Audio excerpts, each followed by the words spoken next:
The morning sun hadn't fully risen when she opened her eyes, curled up in her makeshift bed behind the old bookstore. Mrs. Lee, everyone just called her May, carefully folded her blanket and tucked it into her worn backpack, the same one her daughter had used in high school. The spring air felt crisp against her face as she stood up, straightening her clothes as best she could. The streets of downtown were beginning to wake up. May had learned the rhythm of the city over the past 8 months. First came the delivery trucks, then the early morning joggers in their bright workout gear, and finally the parade of office workers with their coffee cups and busy expressions. She had been one of them once, rushing to work with her travel mug and lesson plans, ready to teach music to eager elementary school students. Life had other plans, though. May pulled out her cardboard sign from behind the dumpster where she kept it safe from the rain. The edges were fraying, but the words were still clear. Lost everything caring for sick daughter. Any help appreciated. God bless. She never mentioned on the sign that she could sing. That felt too much like bragging. Besides, she mostly sang for herself these days, keeping alive the memories of singing lullabies to her little girl. She made her way to her usual spot at the corner of Pine and Fifth, nodding hello to Mr. Wilson, the newspaper vendor who sometimes saved her the day-old papers. He was one of the few people who still looked her in the eye, who saw her as a person rather than a problem to avoid. "Morning, May," he called out, his voice warm despite the cool air. "Supposed to be a nice day today?" May settled into her spot, arranging her sign and her small paper cup. The morning rush was starting, and the sidewalk filled with people hurrying past. Some quickened their pace when they saw her, others stared straight ahead, as if she were invisible. A few kind souls dropped coins or bills into her cup, usually without making eye contact. May thanked each one, whether they acknowledged her or not. Between the waves of passers-by, she would hum quietly to herself. Music had always been her comfort, her constant companion through good times and bad.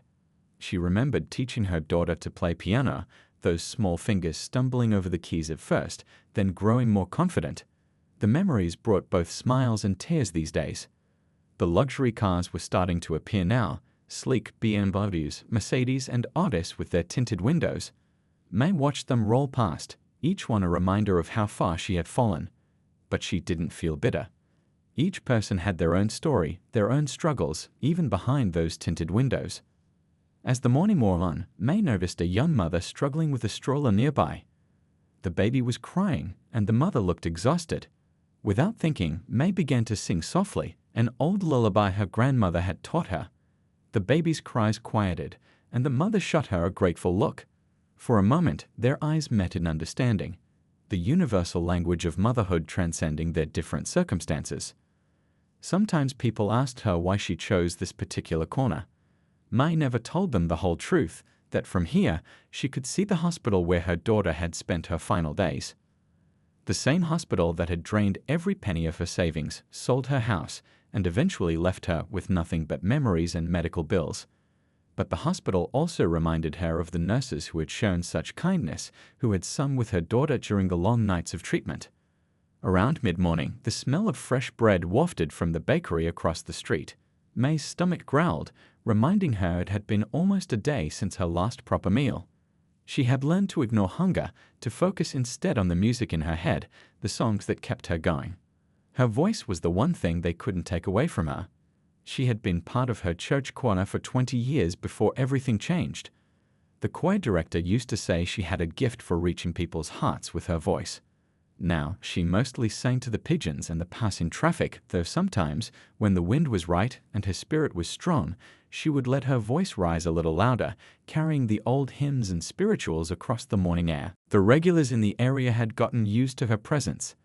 The barista from the coffee shop sometimes brought her leftover pastries, and the security guard from the office building would occasionally share his lunch. They didn't know she had once conducted a children's orchestra, or that she had a master's degree in music education. To them, she was just May, the homeless woman with the kind eyes and gentle voice. As the sun climbed higher, May watched a group of schoolchildren walk past on their way to the museum. Their excited chatter reminded her of her own classroom, of the joy of introducing young minds to the beauty of music. One little girl in the group caught her eye and waved shyly. May waved back, her heart aching with memories of her own daughter at that age. She didn't choose to sing that morning, it just happened naturally, like breathing.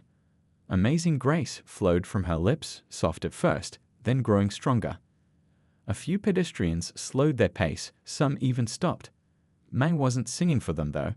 She was singing for her daughter, for herself, for anyone who needed to hear that even in the darkest times, grace could still find its way through. The traffic light turned red, and a line of cars stopped at the intersection. Among them was a gleaming black car that probably cost more than May had earned in her entire teaching career. But she didn't focus on that. Instead, she let the music carry her away, back to better days, to moments of joy and purpose. She didn't notice that the window of the black car was slightly open, or that the person inside had stopped looking at their phone and was listening intently. May's voice carried the wisdom of her years, the weight of her struggles, and somehow, impossibly, still held hope. She sang not because she wanted attention or money, but because music was woven into the fabric of her soul. It was her way of remaining human in a world that too often treated her as less than that. This was her daily ritual, not just surviving, but keeping her spirit alive through song. She didn't know that this particular morning would be different from all the others.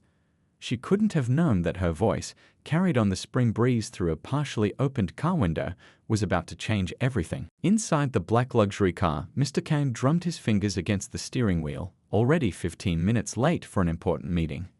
As a music producer with 20 years of experience, he had heard thousands of voices, but lately, everything seemed to sound the same. The industry had become too polished, too perfect, lacking the raw emotion that had drawn him to music in the first place. He glanced at his phone, checking the string of increasingly urgent messages from his assistant. Another talented but manufactured voice waiting in his studio, another potential star shaped by computers and marketing teams. He sighed, wondering when music had lost its soul. The traffic light turned red, forcing his car to stop at the intersection of Pine and Fifth. Mr. Kane reached to turn up the air conditioning when something made him freeze. Through his partially opened window floated a voice that seemed to come from another time, another world. The voice was singing Amazing Grace, but not like he had ever heard it before. This wasn't the polished performance of a trained professional. This was something else entirely, a voice carrying years of joy and pain, hope and despair, love and loss. It was imperfect in all the right ways, genuine in a way that made his throat tight with emotion. He looked around, trying to locate the source of the voice. There on the corner stood an older woman in worn but clean clothes, a cardboard sign at her feet. She wasn't performing for anyone. Her eyes were closed as she sang, lost in the music. The morning sunlight caught the silver in her hair, and despite her circumstances, there was a dignity about her that commanded attention. Mr. Kane had driven past this corner hundreds of times, probably seen this same woman just as often, but he had never really looked, never really listened. Now he couldn't do anything else. The voice wrapped around him like a warm blanket, reminding him of his grandmother's lullabies, of the reason he had fallen in love with music in the first place. Other people were noticing too. A businessman had stopped mid-call, his phone forgotten at his ear.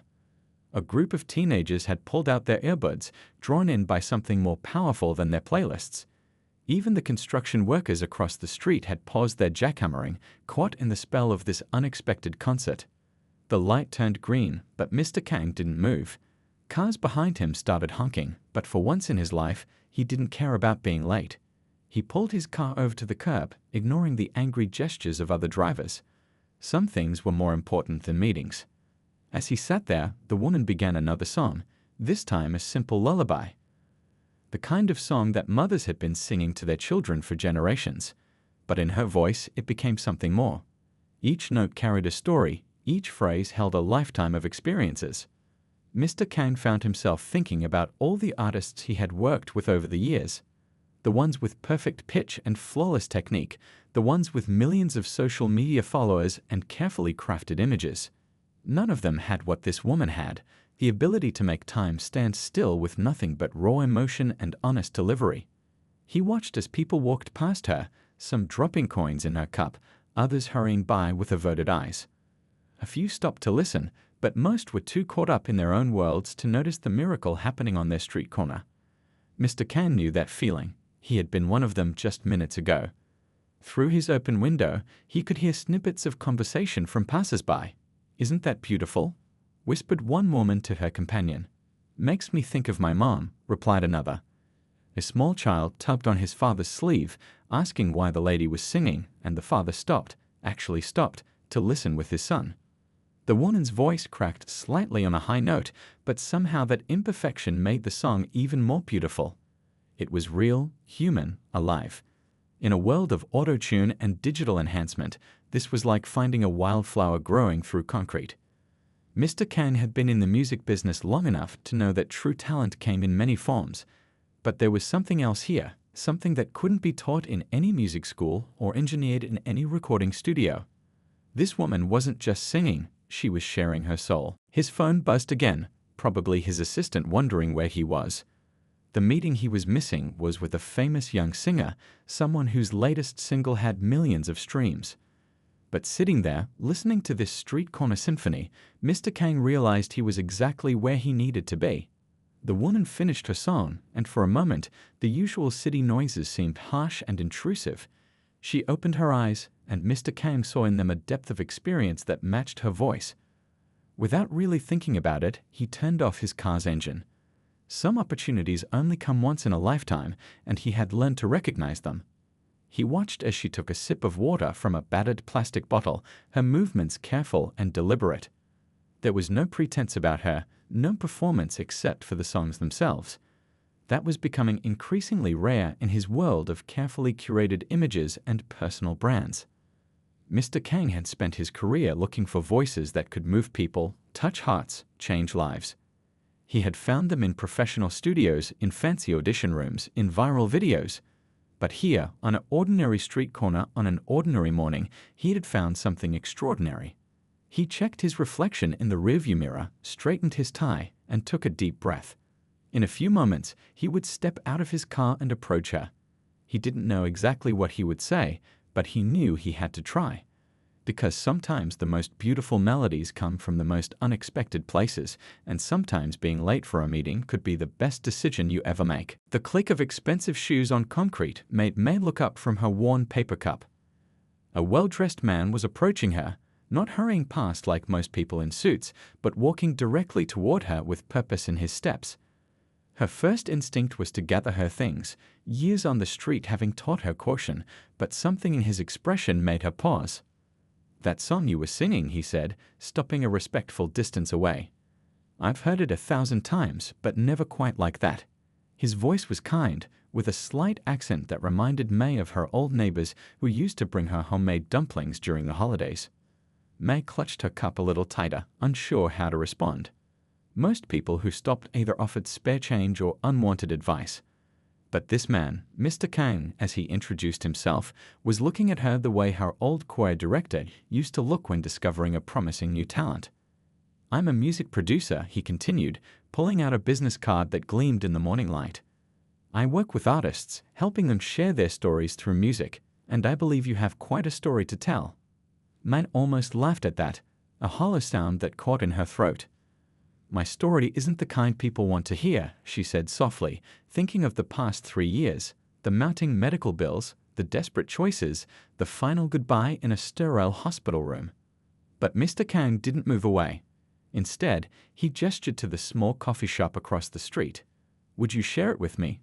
Over a hot drink, perhaps? You can pick whatever you'd like from the menu." May hesitated. The promise of a warm drink and a chance to sit in a real chair was tempting, but pride held her back. "I don't need charity," she said, straightening her shoulders slightly. "This isn't charity," Mr. Kang replied, his eyes serious. "This is a professional interest. I haven't heard anyone sing with that much soul in years. And in this business, that's worth more than all the technical training in the world." 10 minutes later, May found herself seated in a corner booth, wrapping her weathered hands around a steaming cup of hot chocolate. Mr. Kang had ordered one too, which somehow made it easier. He didn't pull out his phone or rush her to talk. Instead, he waited, letting her take small sips and gather her thoughts. "I used to be a music teacher," she finally said, the words feeling strange on her tongue after so long. 23 years in the classroom, teaching children about rhythm and melody, helping them find their voice. She smiled faintly at the memory. My daughter used to say I could make anyone sing, even the shy ones who swore they couldn't carry a tune. Mr. Kane nodded encouragingly, and somehow May found herself telling him everything. About her daughter's diagnosis 3 years ago, about the rare condition that required experimental treatments, about selling her house, emptying her retirement fund, even selling her beloved piano, the one her parents had saved for years to buy her when she was 12. The medical bills kept coming, she continued, staring into her cup. But I couldn't stop trying. She was all I had, you see. Her father left when she was tiny, and it had always been just us, just me and my little girl, singing our way through life's hard moments. Her voice cracked slightly, and Mr. Kane quietly pushed a napkin toward her. She loved music too, May went on, dabbing at her eyes. Even in the hospital, she wanted me to sing. The nurses would sometimes join in, turning those scary medical procedures into impromptu concerts. She said it made everything hurt less. The morning crowd bustled around them, but in their corner, time seemed to slow down. May told him about the final months, about holding her daughter's hand and singing lullabies until the very end, about losing her teaching job because she used up all her leave time, about the impossibility of paying rent while drowning in medical debt. But you kept singing, Mr. Kang observed quietly. Even after everything, you didn't lose your music. May looked up, surprised by the understanding in his voice. It's the only thing I have left of her, she admitted. Some of those songs, they were our songs, you know. The ones I sang to her as a baby, the ones we sang together in the car, the ones that got us through the hard days. When I sing them now, it's like she's still listening somehow. Mr. Kang was quiet for a moment, stirring his drink thoughtfully. Music has a way of keeping people alive in our hearts, he said finally. And sometimes it has a way of helping us find our way back to life too. He reached into his briefcase and pulled out a tablet, turning it to show her something. This is my studio, he explained, swiping through photos of a warm, welcoming space filled with instruments. We're working on a special project, an album of lullabies and healing songs. Songs that tell real stories that come from real experiences. May watched as he flipped through more images, musicians recording, people collaborating, a small recording booth bathed in soft light. It looked nothing like the slick, commercial studios she'd imagined. Your voice, your songs, your story, they could help so many people, Mr. Kang continued. Parents going through similar struggles, anyone who needs to remember they're not alone. Would you be interested in sharing them? May's hands trembled slightly around her cup. I haven't been in a proper building in months, she said quietly. I don't even have clean clothes. I'm not. You're exactly what this project needs, Mr. Kang interrupted gently. Everything else, the clothes, a place to stay, getting back on your feet, we can help with that. But that voice of yours, that spirit that keeps singing despite everything, that's something no amount of money can buy. Outside, the city continued its morning rush. But inside that coffee shop, sitting across from a stranger who had actually stopped to listen, May felt something she hadn't experienced in a long time. Hope. Not the desperate kind that had sustained her through her daughter's illness, but something warmer, something that felt like the beginning of a new song. 3 days after their coffee shop conversation, May stood outside the studio building, her heart pounding in her chest. Mr. Kang had arranged everything. A small room at a nearby women's shelter, some new clothes from a local charity, even a proper haircut that made her feel human again. But this moment, stepping into a real recording studio, felt bigger than all of that. Ready? Mr. Kane asked gently, holding the door open. The morning sun caught the silver nameplate. Harmony Bridge Studios. Such a simple name for a place that might change everything. May touched the small locket around her neck, the only piece of jewelry she'd kept, containing a tiny photo of her daughter. I think she'd want me to be ready, she said softly, and stepped inside. The studio wasn't what she'd expected. Instead of cold and clinical, it felt warm and lived in, like a comfortable living room that happened to have microphones and sound equipment. Guitars hum on the walls, a grand piano sat in one corner, and soft lights gave everything a gentle glow. Mrs. Wong is here today too, Mr. Kane mentioned, leading her through the space. She's our piano player, been with us for 30 years. She makes everyone feel at home. As if on cue, a cheerful older woman appeared, carrying 2 steaming cups of tea. Ginger tea, Mrs. Wong announced, pressing a cup into May's hands. Good for the voice, better for the nerves. Her smile was so genuine, so motherly, that May felt some of her anxiety melt away. The recording booth itself was small but cozy, with just enough room for a microphone, headphones, and a comfortable chair. Through the window, May could see the control room where Mr. Kang and Mrs. Wong would be sitting, but somehow that didn't feel scary anymore. We'll start with whatever makes you comfortable, Mr. Kang explained, adjusting the microphone. No pressure, no rush. Think of it as singing to someone you love. He didn't need to specify who. They both knew. May closed her eyes, letting the familiar weight of the headphones settle over her ears. In the darkness behind her eyelids, she could almost pretend she was back in her daughter's hospital room, singing their special songs.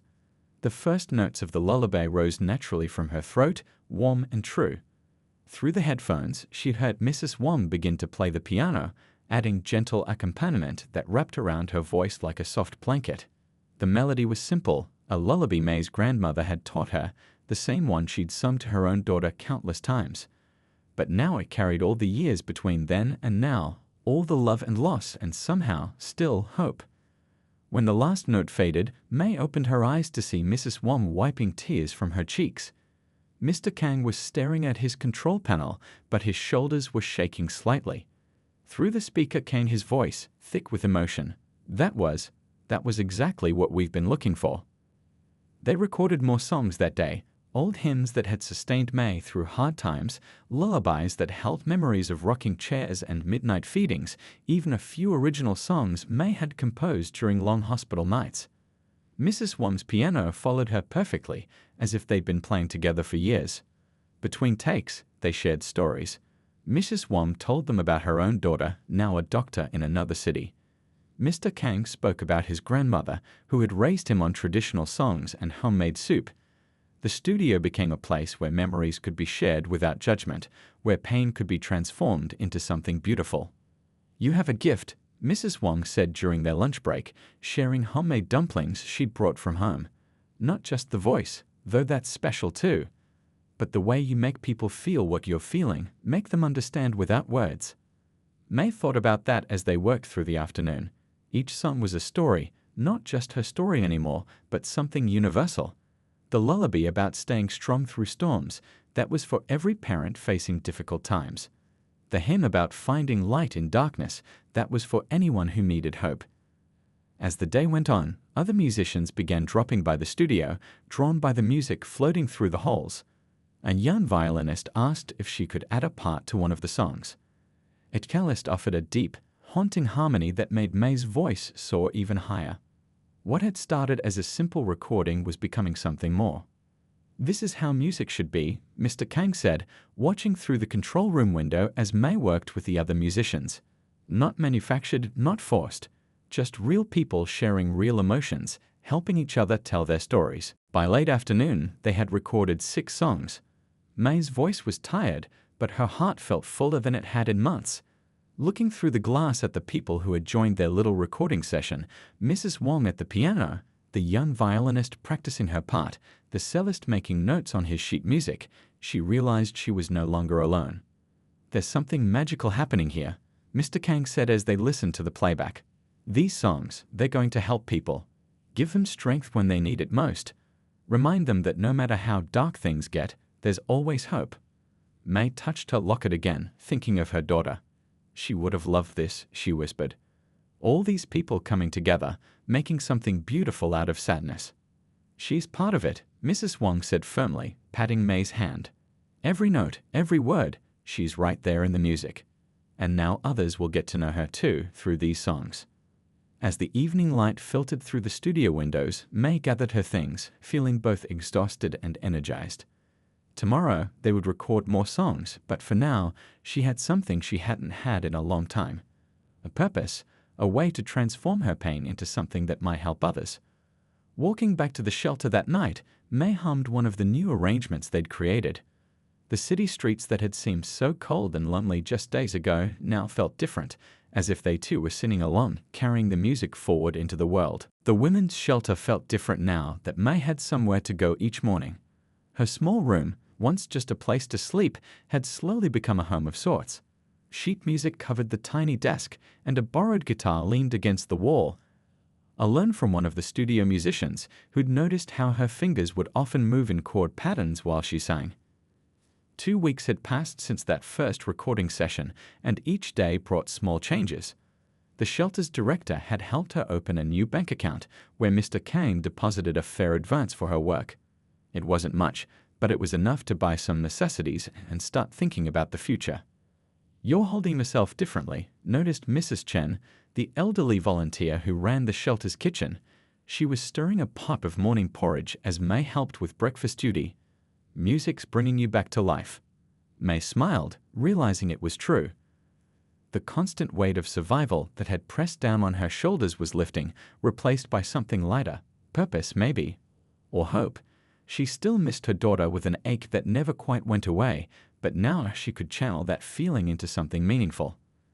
Back at the studio that morning, May found herself working with a young guitar player who'd heard about the project. His fingers danced across the strings as May taught him one of her original compositions, a song about finding strength in broken places. "My brother was in the hospital for a long time when we were kids," the guitarist shared during a break. "I wish we had music like this back then. Something that understood what we were going through." His honesty made May's throat tight with emotion.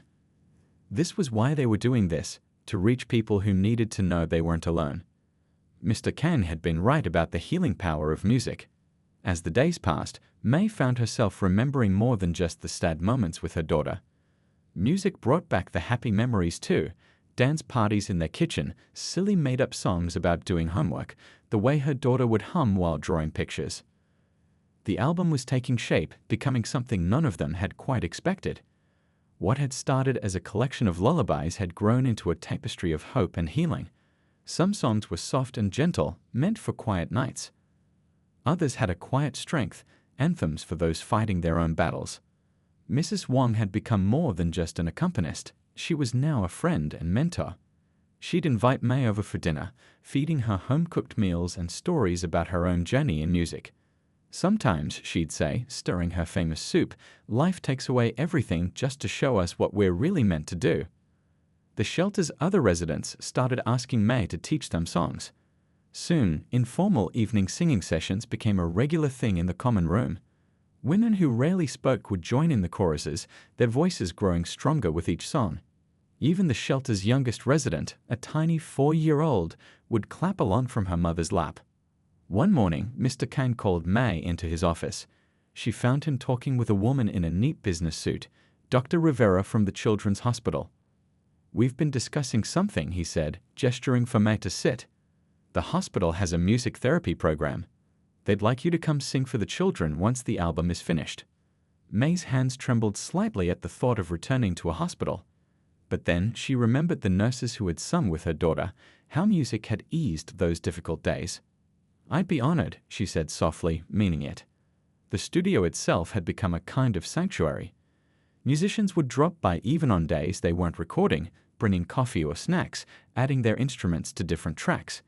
A cellist who'd lost his wife to cancer added a heart-wrenching harmony to one of May's songs about saying goodbye.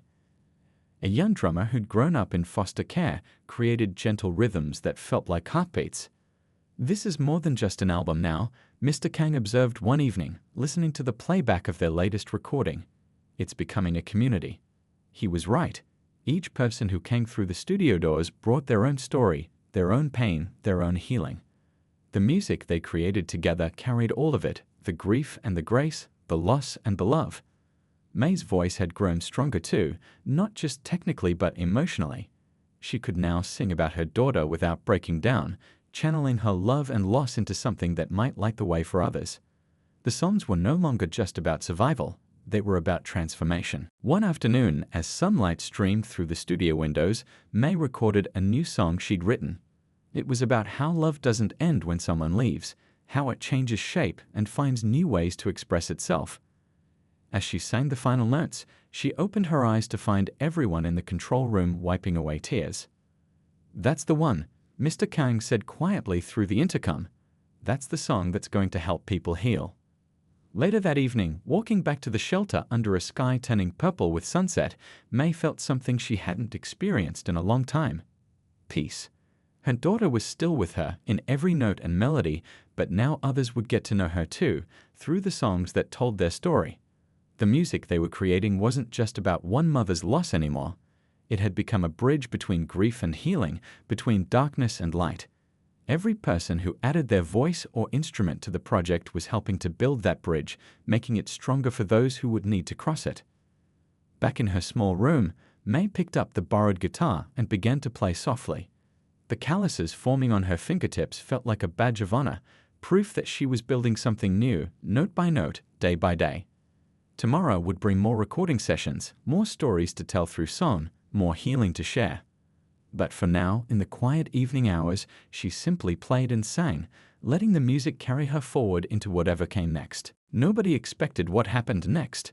It started with a simple phone video that Mrs. Wong's daughter took during one of the recording sessions. May was in the studio, eyes closed, singing a song about finding light in the darkest places. Around her, the other musicians played softly, the young guitarist, the cellist, Mrs. Wong on piano. The video captured something raw and real. The way May's voice carried both pain and hope, the way the music brought everyone together. Mrs. Wong's daughter, being a doctor, shared it with some of her hospital colleagues. "This is what healing sounds like," she wrote. One of the nurses shared it with a patient's mother, who shared it with her support group. By the next morning, the video had already been viewed thousands of times. "You need to see this," Mr. Kang said, showing May his tablet during their morning recording session. The comments under the video made her hands shake. "Haven't cried like this in years. This is exactly how it feels to lose someone you love. My daughter's in the hospital right now. I needed to hear this today. Who is this woman? Her voice carries so much truth." The video kept spreading. A popular online news site picked up the story. "Homeless mother's voice captures hearts. The story behind the viral video." They interviewed Mr. Kang about the album project, about how he discovered May singing on the street corner that morning. "We should talk about how you want to handle this," Mr. Kang said gently. "People want to know more about your story, but you don't owe them anything. This can stay just about the music if you prefer." May thought about it while working on a new arrangement with the young guitarist. She watched him play, remembering how he'd shared about his brother in the hospital, how many others might need to hear they weren't alone. "Maybe my story can help," she said finally, "not just through songs, but by showing that there's hope even in the hardest times." They did one interview with a kind-faced reporter who came to the studio. May told her everything, about being a music teacher, about her daughter's illness, about losing everything to medical bills, about finding herself on the streets but never losing her voice. The story ran with the headline, "The Voice That Wouldn't Be Silenced, A Mother's Journey from Loss to Hope." Within hours, it was being shared across social media platforms. More news outlets picked it up. The original video passed 1 million views. But it wasn't just about numbers. Real connections were being made. A music therapy program in another state reached out about using the songs in their hospital. A mother wrote about playing the video for her sick child, who asked to hear it again and again. A homeless shelter in another city started a music program inspired by May's story. The shelter where May stayed began receiving donations, instruments, art supplies, anything that might help others heal through creativity. The evening singing sessions in the common room grew larger. Women who'd been too shy to join before found their voices, sharing their own stories through song. One morning, a young woman arrived at the studio. She stood nervously in the doorway during a recording session, clutching a worn backpack. When May finished singing, the woman spoke up. "I saw your video last week," she said quietly. "I've been living in my car with my little boy. When I heard your story, it gave me courage to seek help. The shelter had a space for us. They told me I might find you here." May hugged her without hesitation, remembering her own first days of asking for help. The young woman ended up staying for the afternoon's recording session. Her little boy drew pictures while they worked, humming along with the music. The album project grew beyond what any of them had imagined. Musicians from across the city offered their talents. A children's choir asked to sing backup on one of the lullabies. Even the gruff sound engineer was caught wiping his eyes during recordings. Letters and messages poured in from around the country. Your voice helped me through my mother's last days. I lost everything too, but your songs remind me I'm not alone. Thank you for showing that rock bottom can be a foundation to build something new. Mr. Kang started a page where people could pre-order the album, with proceeds going to help homeless parents and children. The response was overwhelming. Companies offered to match donations. Local businesses organized fundraisers. See what you've started, Mrs. Wong said one evening, sharing her ginger tea with May. All because you kept singing, even when the whole world seemed dark. The video's success brought unexpected challenges too. Sometimes people would recognize May on the street, wanting to share their own stories of loss and hope. She listened to each one, understanding their need to be heard. Every story confirmed what she already knew. That pain may be personal, but healing is something we do together. One afternoon, a group of medical students came to observe a recording session. They were learning about the role of music in healing, how it could reach places that medicine couldn't touch. May sang for them, then talked about her daughter's time in the hospital. The nurses who sang with us, she told them, they weren't just treating her illness. They were treating her spirit. Sometimes that's just as important. The original video continued to spread, finding its way into hospital rooms and shelter common areas, into cars where people sat crying and living rooms where families gathered to listen. Each share, each view represented someone finding what they needed in the music, whether it was hope, healing, or simply the knowledge that they weren't alone. Your daughter would be so proud, Mrs. Wong said softly one evening as they listened to the final mix of the album. Look at all the lives you're touching, all the hearts you're healing. May touched the locket around her neck, feeling closer to her daughter than she had in months.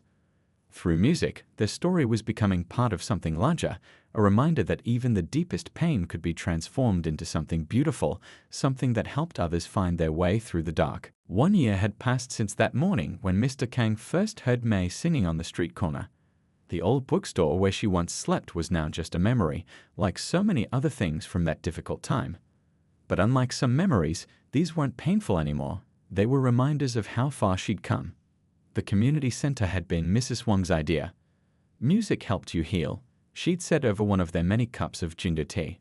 Why not create a place where it can help others too? The album's success had made it possible, with help from local businesses and countless donors who'd been touched by May's story. They found an old building just 3 blocks from May's former street corner. Paint was peeling from its walls and the floors needed work, but May saw its potential right away. It has good bones, she told Mr. Kang. And great acoustics. He'd smiled, remembering how she could find music in the most unexpected places. Now, on opening day, May stood in the entrance of the Hope Notes Community Center, watching people stream through the doors. The space had been transformed. Donated instruments lined the walls, comfortable chairs and couches created cozy corners for music lessons, and a small performance area waited for its first concert. The shelter residents who'd once joined May's evening singing sessions were now helping to run music programs. The young woman who'd arrived at the studio that day with her little boy was teaching basic piano to children. Her son, now a year older, proudly showed visitors around his music center. Remember when you thought your story wasn't one people would want to hear? Mr. Kang said, appearing beside May with 2 cups of coffee. They watched as a group of teenage girls gathered around the young guitarist, who was now teaching regular classes. One of the girls wore a hospital bracelet. The center had already partnered with local hospitals to provide music therapy. The morning's first activity was about to begin, a support group for parents with children in long-term medical care. May had designed the program herself, combining music therapy with practical support. They would sing together, share their stories, and learn ways to use music to cope with difficult hospital days. You've created something extraordinary here, said Dr. Rivera, who'd come from the Children's Hospital for the opening. She nodded toward a corner where a mother sat with her sick child, both of them smiling as they played with hand drums. This is exactly what so many families need. The center wasn't just about music lessons. There was a resource room where people could get help with housing applications and medical paperwork. A small library offered books about healing through arts. The kitchen, where Mrs. Chen from the shelter now volunteered, always had hot soup and fresh bread ready for anyone who needed a meal. My daughter would have loved this place, May said softly, touching her locket. She could almost see her here, running down the hallways, trying every instrument, singing with the other children. But instead of bringing pain, the thought now brought comfort. Her daughter's spirit lived on in every corner of this building. The album that had started it all was playing softly through the center's speakers. May still got letters from people who'd found hope in those songs. Some of them were here today. The father who'd played the album during his wife's cancer treatments, the nurse who used the lullabies in the NICU, the teenager who'd listened to it every night while in foster care. A small stage had been set up for the opening ceremony. May would sing, of course, that same first song Mr. Kang had heard on the street corner. But this time she wouldn't be singing alone. The community center's newly formed choir would join her, a mix of shelter residents, hospital patients, caregivers, and local musicians. Looking out at the gathering crowd, May saw so many familiar faces. Mrs. Wong at the piano, ready to accompany the choir. The cellist whose wife had passed away, now teaching music to other grieving spouses. The sound engineer who'd cried during recordings, currently helping a young boy adjust his guitar strap. "It's time," Mr. Kang said gently, gesturing toward the stage. May nodded, feeling surprisingly calm. This wasn't a performance, it was a homecoming. She stepped onto the stage, and the room fell quiet. "A year ago," she began, her voice steady and warm, "I was standing on a street corner, singing because it was the only thing I had left. I didn't know then that sometimes when we lose everything, we make room for something greater than ourselves." The choir gathered behind her, and Mrs. Wong's fingers touched the piano keys. As the first notes of Amazing Grace filled the room, May felt it all come full circle. The pain that had nearly broken her had become a bridge to help others. The songs that had kept her going through dark nights now lit the way for others. She sang, and her voice carried all of it, the loss and the healing, the darkness and the dawn, the endings and the new beginnings. Around her, other voices joined in, creating something bigger than any one person's story. This was the real miracle, she realized, not that she had survived, but that her survival had created space for others to find their own healing. The community center would go on to help hundreds of people, maybe thousands. Some would come for music lessons, others for support groups, or just a warm meal and a kind word. But each person who walked through those doors would find what May had discovered, that even in our darkest moments, we're not alone. That our stories, when shared through music, become lanterns lighting the way for others. As the song ended and applause filled the room, May looked out at the faces before her, each one carrying their own story of struggle and hope. She saw not just what they had become, but what they would be: teachers, healers, friends, supporters. A community bound together by music and understanding. This was her daughter's legacy, she realized, not the pain of losing her, but the love that had transformed that pain into something beautiful. Something that would continue to grow and touch lives long after this day. "Ready for the next song?" Mrs. Wong asked from the piano. May smiled, feeling her daughter's presence in her heart, stronger and sweeter than ever. "Ready," she said, and as the music began again, she knew that this wasn't an ending at all, it was just the beginning of a new verse in a never-ending song of hope.